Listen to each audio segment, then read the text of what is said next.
खुलुमबाय बयखौबो नोंथांमोना थाम्बनेलाव नायनानै मोनथिखाबाय जानांगौ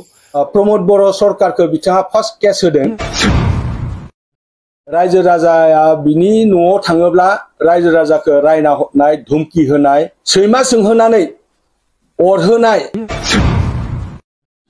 दिनैनि दिनाव उसुगा जोंनि एमसिएलए सन्जय स्वर्गियारी सारनि सायाव जितु खौरां दिहुनबाय थादों बे दिहुननाय बेलायाव उसुगहा प्रमाण मोनसेबो गैया होननानै आं सानो सैमा अरदों होनना बुंदों सैमा अरनायनि अरजानायनि जेबोथ' प्रमाण बिनियाव गैया केमेराफोर दङब्ला आलादा खौरां बिथाङा जुदि बेखौ फोरमान होनो हायोब्ला नंमारगौ दे होननानै जों बुंनो हायो आरो बेराफारसेथिं बुंदों सोरखौबा रायना हरो सोरखौबा माबा मोनसे खालामना हरो बेबायसा होननानै दिनैसिम रायजाग्रा मानसिया जोंनि गेजेराव बुंफायाखै आंखौ रायना हरबाय होननानै खिन्थु उसुगा माला रायजाखो आं बेखौ मिथिया बेवहाय बिथाङा प्रमाण होदों आरो गावआनो सानना लाथों आरो नैबेखौबो बुंदों आबसु मोनसे गोथार संगठन होननानै आं साननानै लायो जि हुमायाव आं पिसिडिआर निफ्राय ब्लकनि आफादगिरि जानानै नैबे इउपिपिएल आवबो इलेक्शनाव देरहानाय समहालागै आं आफादगिरि जाना थाबाय बेखिनि समायाव माखासे समाव जोङो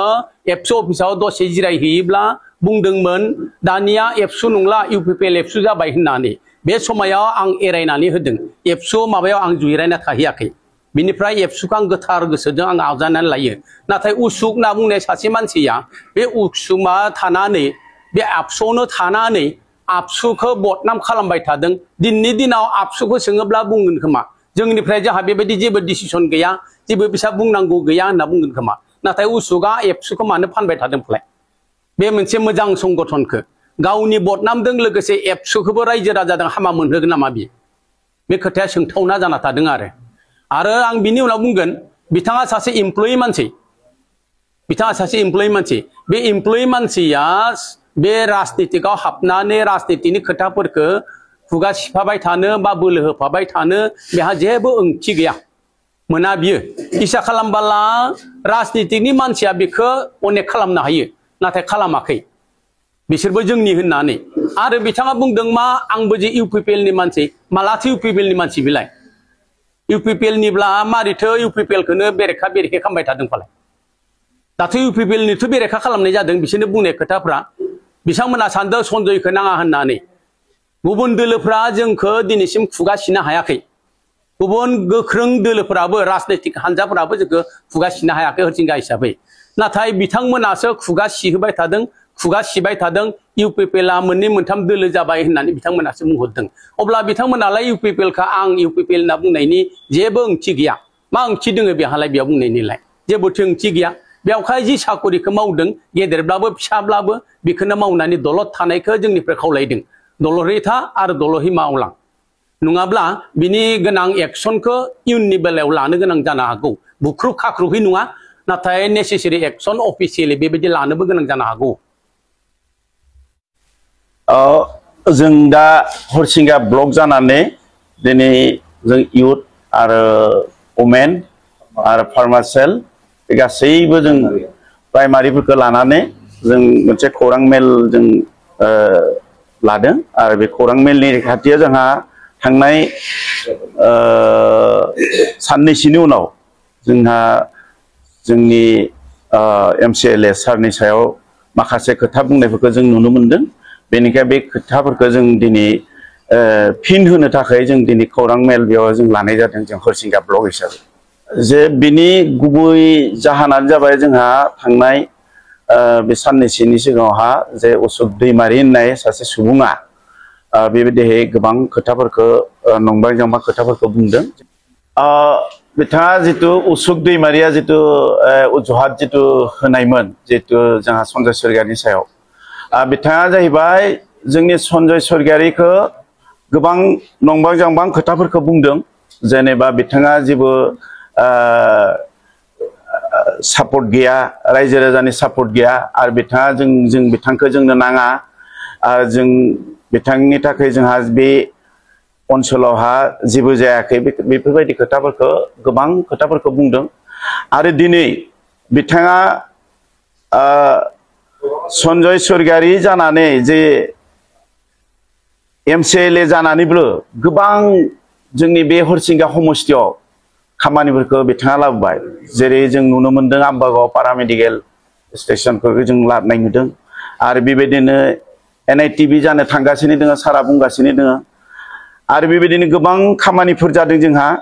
जेरावहा जोंहा लामा दै दलंफोर गैयामोन बेफोराव दलंफोर होदों बेफोरबायदि जों नुनो मोनदों दा बेनिखाय दिनै बेबायदि मानसिखौ दिनै उसुक दैमारि होननाय सासे सुबुङा दिनै जोंनि स्वर्गियारिखौ माब्रैहाय बुंनो हाखो आरो बेखौनो जों सानना लादों जोंनिफ्राय जोङो बिथाङा सासे हारिखौ मोजां मोनग्राब्ला बिथाङा मोजाङैसो खोथाफोरखौ जोंनो परामर्शफोरखौ होनांगौमोन दा बिथाङा जुदि सासे हारि मोजां मोनग्रा मानसिमोनब्ला दिनै बेबायदि नंबा जांबा खोथाफोरखौ मानो बुंनांगौ जों बेबायदि बिथांखौ जों प्रश्न खालामदों आरो बेनिखायनो जों फोथायदों आरो मिथिदों जों सन्जय स्वर्गियारि जानानै जों बुंदों जे जोंनो बिथाङा गोबां खस्थ' खालामबाय बिथाङा गोबां हाग्रा बंग्रायाव थानानै बेबायदि जे बिथाङाबो सासे बिटिआरखौ सक्तिकारि हिसाबै बिथाङाबो सक्तिकारि आरो बिथाङाबो बेनिखायनो दिनै रायजो राजाफोरा बिदों दोङो जों बेखौ मिथिना मोनदों आरो लोगोसे जे उसुगा जे बेखौ बुंदों जे 80% जे रायजो राजाफोरा गैया बे खोथाखौ बिथाङा बहा मिथिखो बिथाङा बे आम्बागाव बा माहाबा जनानै थानानै बेखौ नागिरबा 80% रायजोफोर गैया होनना बुंबा बेखौ मिथिया जों दिनै ब्लक जानानै प्राइमारि जानानै आरो इउथ सेल वुमेनफोर जानानै जों माखासे जोङो जि 10 माह जों जाबाय हाबबाय थानाया रायजो राजानि सिगाङाव आरो बे मथे जोंहा जथेस्थ' जोङो हरसिंगा ब्लक बा हरसिंगा समष्टि हिसाबै जथेस्थ' मोजां जोंहा बेखौ जों बुंदों आं ब्लक आफादगिरि जानानै आं बुंदों जे दिनै बिथाङा साननो हागौ मब्बा जायगायाव जनानै बेफोर रिपर्टफोरखौ माहा लादों सोरबाया हयथ' बिथांनो मा रिपर्ट होदों जों बेखौ मिथिया बिथाङा जुदि डिटेल्सखौ मिथियाब्ला जा माने हरसिंगा समष्टिनि खोथाफोरखौ जुदि डिटेल्स किसुमान खोथाफोरखौ मिथियाब्ला किसुमान खोथाफोरखौ बुंनो थाखाय आं बिथांखौ खावलायदों जे बेफोर बाथ्रानिफ्राय बुंनायनिफ्राय जाहाथे गोजानाव थायो बेखौ आं खावलायदों उसुक दैमारिखौ आरो लोगोसे बेबायदिनो गोबां खोथाफोरखौ बुंदों सन्जय स्वर्गियारिनि सायाव बिथाङा बुंदों जे बबेयावबा न'आव थांना सैमा एगारना होनानै सैमाखौबो अरहोदों बे खोथाखौ बुंदों सैमाया दिनै बे मासे जुन्थु आरो बे जुन्थु हिसाबै हयथ' सोरखौबा हयथ' दुस्थु खालामोबा सैमाफोरा होसोयो बेखौ आंबो मिथियो आरो सोरबाया जुदि एदावोब्ला बेखौ बे सैमाफोरा आक्रमण खालामो जों बेखौ मिथियो खिन्थु बेबायदि जोंबोथ' दा सारनियाव थाङो बेबायदि सैमा अरग्राथ' बिथांनि न'आव गैया जों नुनायाव दा बिथाङा बुंदों जे उसुगा माने सैमाखौ एगारना होनानै सैमाखौ मानो सैमाखौबो एगारना होनानै मानसिखौ अरहोयो बे खोथाखौ बुंदों आरो गोबां खोथा बुंदों जे